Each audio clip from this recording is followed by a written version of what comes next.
Hi, my name is Bridget Richardson. I'm the Assistant Director of Ecumenical and Pastoral Initiatives at the Nesti Center for Faith and Culture at University of St. Thomas in Houston. And I'm here again with Dr. Don Frohlich, Professor of Biology at UST, and Father Nesti, our founder at the Nesti Center for Faith and Culture. So thank you both again for joining me today. Thank you. Good morning. Thank you. Good morning, Bridget. Yes, and Now, today, what's our question? What's our focus? Today our focus is Laudato Si. It came out May 2015, and with the pandemic that's going on right now, it's a wonderful time to reflect on that encyclical from Pope Francis and talk about how we spiritually are engaging with nature and our environment, and also how the pandemic might be affecting not only our mindset, but even the way that we're interacting with our environment around us. Good.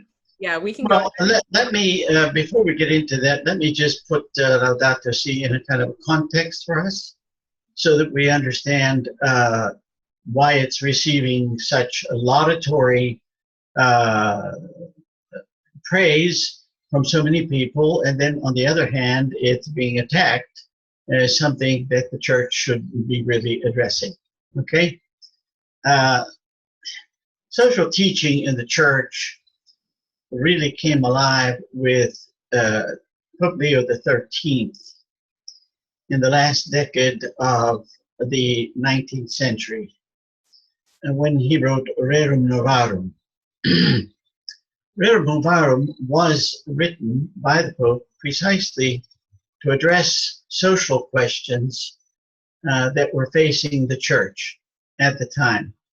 There was so much turmoil, particularly after 1870, when the Pope, the papacy lost the Papal States in Italy, and Italy finally became a united country under secularist government with the King of Savoy taking over. And at that time, the Pope recoiled back into what he called being a prisoner of the Vatican. And popes after that never went out of the Vatican until John the 23rd took his first trip on the train. In fact, one of the popes would not even allow a train to be put in the Papal States and in the Vatican. And then later on, when one of the popes allowed that to happen.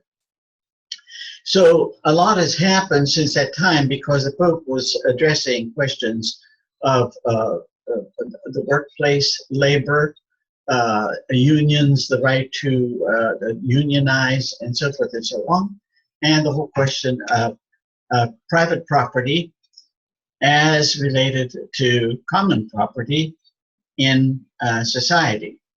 And one of the things that became clear was that he gave testimony about the legitimacy of owning private property, but at the same time, he enunciated the larger principle that private property always had to be seen in the light of public property and the common good.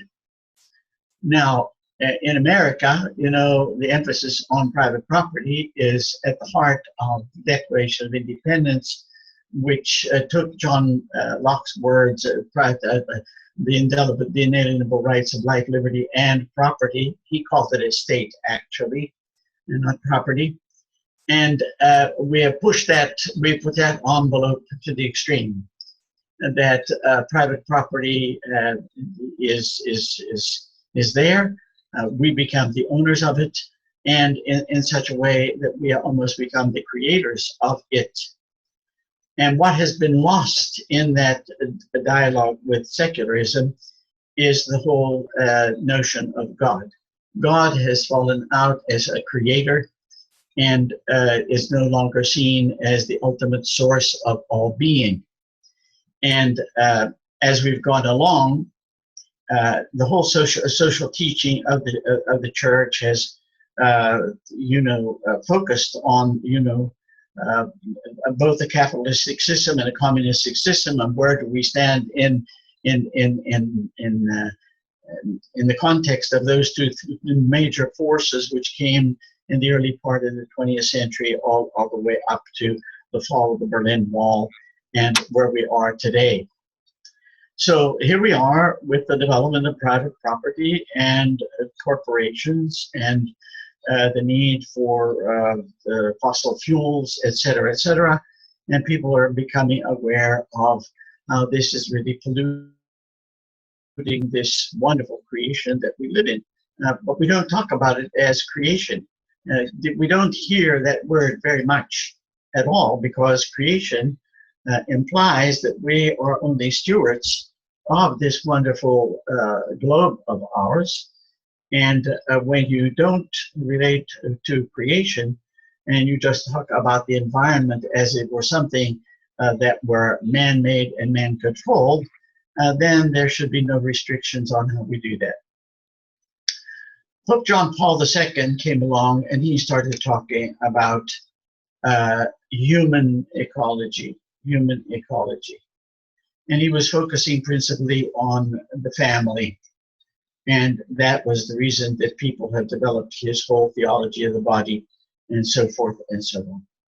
Benedict came along and he talked about integral ecology. And integral ecology had to do with, the family as a portion of society and the fundamental cell of society. Pope Francis comes along and he talks about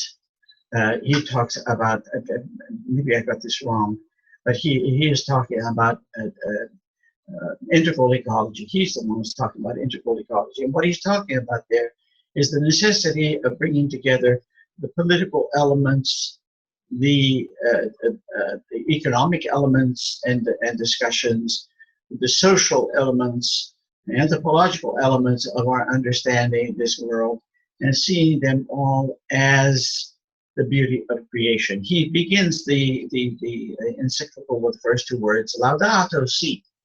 Laudato Si are the two words of St. Francis of Assisi and his canticle of creation. And as you know, Francis of Assisi is the first one to write in the vernacular, namely the Italian, and not in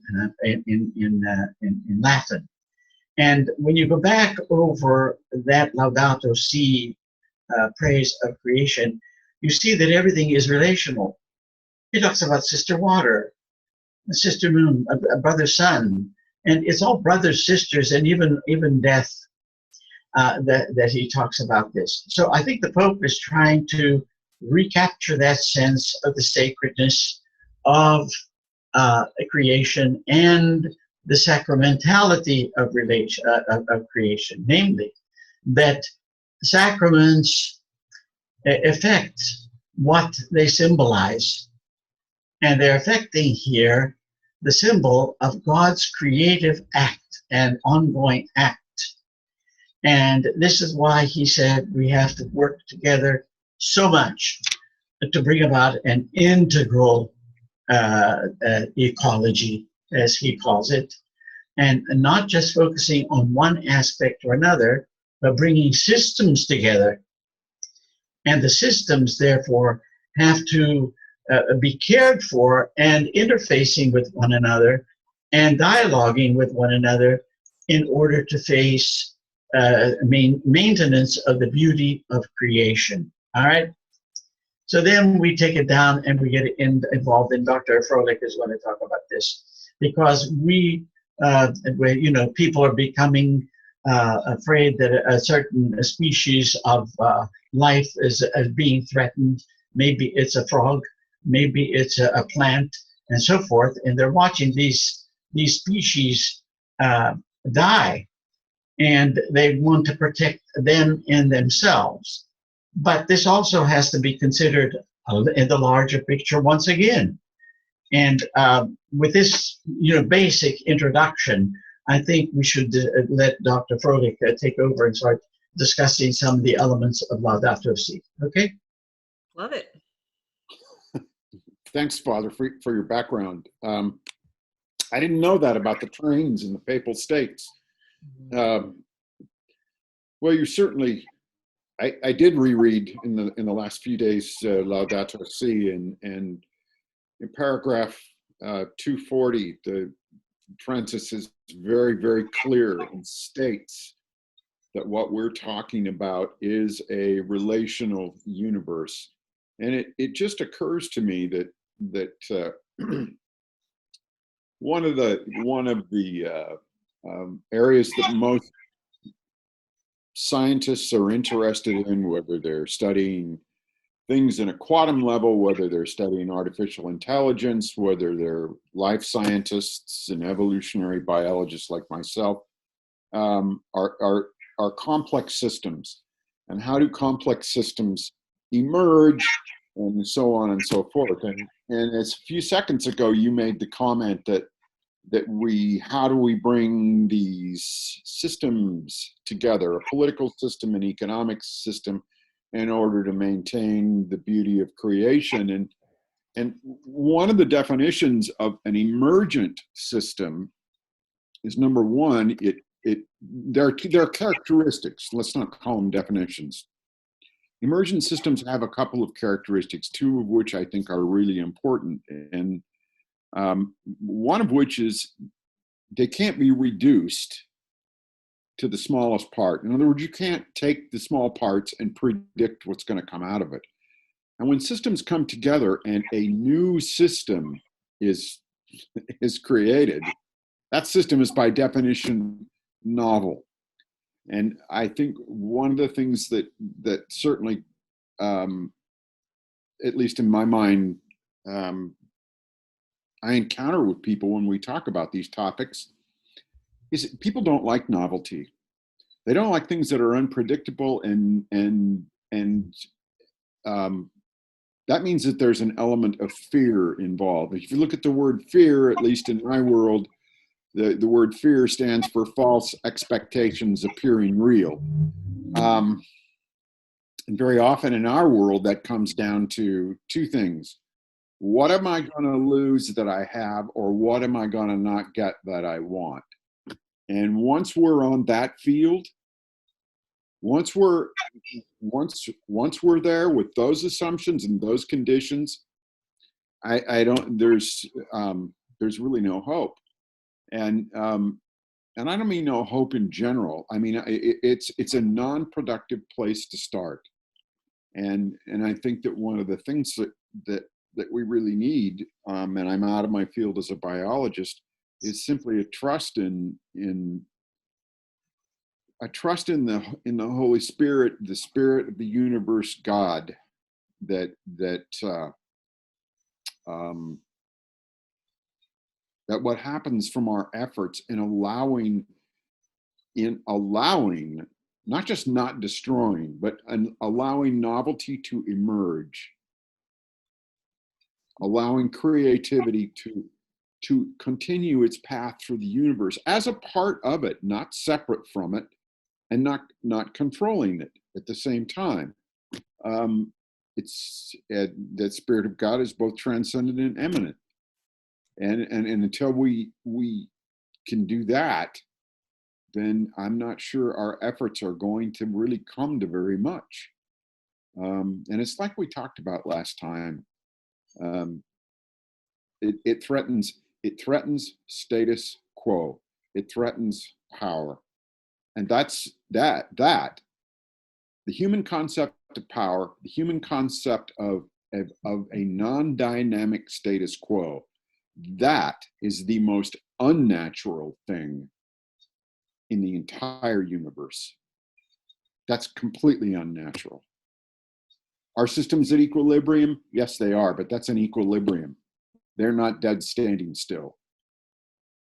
And that is going to take commitment and action. I mean, I reread the last several days, certainly not in one day. I don't read that fast. And plus I'm used to reading science, which sort of plods along. It just, I forgot what I was going to say. It really strikes me as that this document is both a document that sets a stage, explains a problem, but it's also, especially the last third of it, is an active. If you even want to use the word activist, and that it is a call to do something, not just to consider. action is a part of contemplation. It's the other side. I thought it was wonderful. Maybe I was just in the right place when I read in the document that a contemplative practice as practiced by the mystics it has not only been lost, but it is mocked. And until we can enter into those grounds, I think that there is a self-inflicted suffering that will continue. I'm not without hope, because nature herself, whether you're a strict atheist or a strict theist, nature herself is incredibly powerful. God in nature as creativity, the universe will accommodate and will abide. Those are my thoughts. So, well, and let me just, there's so many points that you made, and tremendously important points. Let me just pick on a couple of them. One is that nothing is ever static. Everything is in change and in motion and in growth and development. Nothing is static. And you, as a scientist, know that better than anybody else when you observe all of the empirical data that you're in touch with every day. And that's the beauty of the scientist. The scientist has to cope with this development and change and alternative ways of looking at things and thinking about them. We have not been, we have not developed that dimension in the church. One of the things that I heard recently was a tremendous. Did you see the documentary on the Vatican on public radio, on public television, on Channel 8? It was there on Monday evening. I highly recommend that you look at it, because they take Pope Francis and what he's been doing in the Vatican, etc., particularly in the reform of the Curia and the appointment of new cardinals, one from Pakistan, one from Madagascar, another one from Iraq. And it was showing these three cardinals. The one from Pakistan, who was getting measured for his cassock and so forth and so on. He said, "Oh my goodness," he said, "this is red." He said, "I guess I'll wear this one time, but I'll never wear it again back in Pakistan, because we don't wear these kind of vestments." And the criticism of the person who bought this monastery outside of Rome, where they are developing a group of people who are opposed to Pope Francis, and their thinking was that he should not be talking about the environment. He should be talking about the doctrine of the faith. Well, the doctrine of the faith precisely incorporates social teaching of the church, and a social teaching which overflows into the reality of the relation between science and faith. Okay, science and faith. There is no area within human existence that is not touched by some element of the love of the faith, of the gospel, and this God who is love. So we look at that, and we go on looking at what he's been doing, and the criticism is that he's bringing about change. Well, that's precisely what he's talking about. And in his criticism of appointing, this is my point, in his criticism of appointing cardinals from these little countries that have no experience of the working of the Vatican or the papacy over the centuries, is what he says, it's time for spontaneity. He says he loves spontaneity. He wants to see where the Holy Spirit is going to lead a world church, and see how the Holy Spirit will work in the next conclave. Because the fear is about the next conclave is that they're going to have all this diversity in there, and these people are coming from different contexts in the world, we're not going to know each other. Well, I think this also applies to the secular world as well, because as he's talking about bringing these systems together, it's a systemic thing, whether it's economic, political, social, anthropological, etc., to get people and experts from these areas, the scientific, in a discussion about integral ecology of our common home. That's the only way we're going to be able to solve this. Far beyond what is capable, what the United Nations is capable right now. Yeah.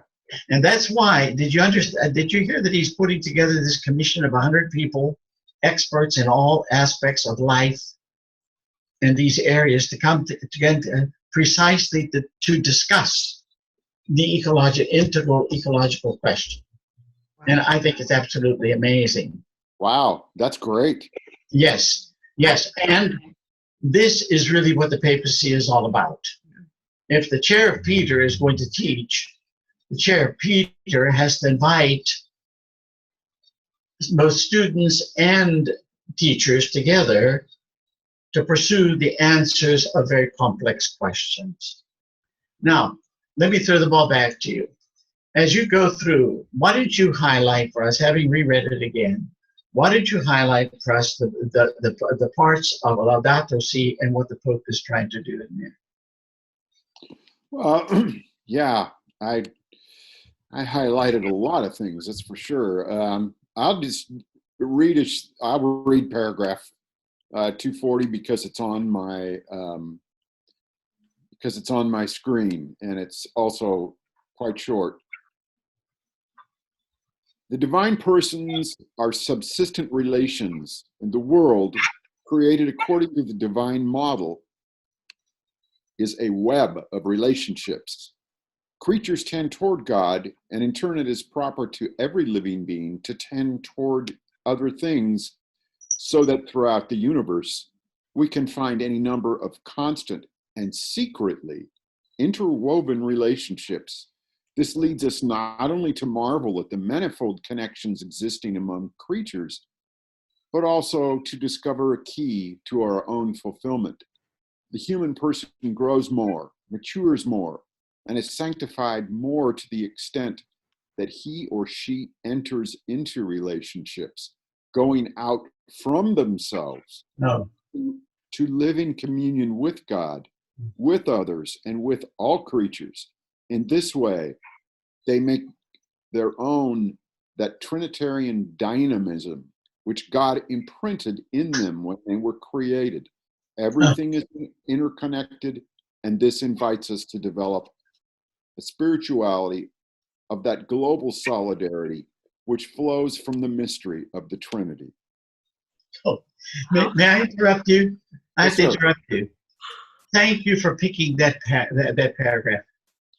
Have you ever heard any pope speak more eloquently about the central mystery of Christianity, which is the Trinity, and take us to a deeper level in it with regard to the extent of the relationships that it implies?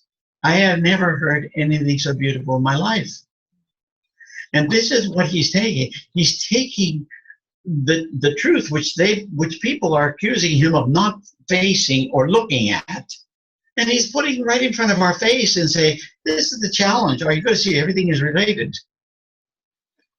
And of course, this comes from his experience as having been a science teacher and knowing quantum theology or quantum physics. Hey, I like that. Quantum theology, that I love. Yeah, I would call it, hey, that's maybe our new term. Maybe Exactly. It's a quantum theology. You know, that word came out of my mouth by accident, but I think it's the Holy Spirit. I think it is the Holy Spirit. Oh, and it is so beautiful. Now, to go back to your point you were making before, the contemplative dimension, that statement can only come from somebody who's sitting on the chair of Peter, who is deeply contemplative of the reality of existence and the world. He even talks about the development of the human person in there. And Karl Rahner said, in the future, if you are not a mystic, he said that everybody's going to have to be a mystic. And what he meant by that was not some great esoteric experiences of God. He meant precisely to go in depth into the mystery of God himself and God who is the Trinity and God who is love. I mean, that I wish discussion groups would start just with that paragraph and say, what does this imply? And then you and I could, and Bridget could say, well, it implies quantum theology. Indeed, where Schrodinger's gospel is both dead and alive simultaneously, depending on whether or not you decide to encounter it. Yeah. Yeah. Yes. Well, let me see. In light of this, and the seriousness with which we have to take human stewardship, because only humans have power. Animals do not have power as such. Humans have power which stems from their reason and their will to make things happen. To be powerful is someone who can make something happen. It's as simple as that. So we have this potential now for this power. And as I told you in the last, I think we were just at the last moment when they had this other documentary on the influence on genes, etc., and what they were doing in China, and the scary things that they were doing over there. It all points to the fact that you can only have power if you have responsibility, and a tremendous responsibility which rests with us. But tell me something else about the Laudato Si. Well, your discussion, our discussion, has it brings up so much. But what I get out of this again is it actually points me to look at it. It says you need to look at the life of a certain Nazarene carpenter. What did he do? Was he active as a teacher with his followers? Yes, he was. But he also went into the desert to pray, to encounter. And he was a human. And I don't understand all the theological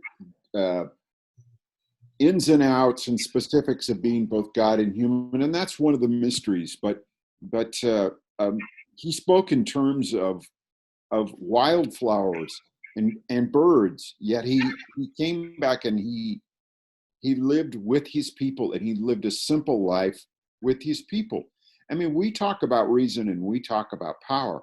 Of course, I think somewhere Francis knows absolutely that he's only asking humans to do the most difficult thing possible. And the most difficult thing possible is to change our minds, except maybe exceeded by one thing, and that's to allow our minds to be changed. And those are the consequences are enormous. I just finished this yesterday afternoon, and I just felt like he brought together so much writing by the other popes, by Guardini, who you've made me appreciate, and now I see his flow through this thought. But, you know, Father, it's more than an intellectual exercise. The Pope is calling us do something. And so apparently he is. I mean, he's appointing cardinals from And I love the way this paragraph talks about the secret relationships, the things you don't know that are there. And that's how science has unfolded. That's why creation is so awesome. It's not only what we don't know, it's what we don't know that we don't know. Yeah.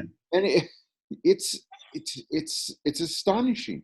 Who would ever have thought last month that a 6-month expedition from pole to pole involving many ships, not all together, would have reported the discovery of 200,000 new kinds of viruses, just viruses, in the sea.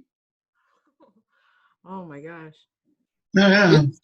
It's a relationship. Our history, our very being is tied up with all living things. And I couldn't find it in our short time remaining. I'm sure I can't. But Francis is very clear. We indulge a fragmentation of knowledge.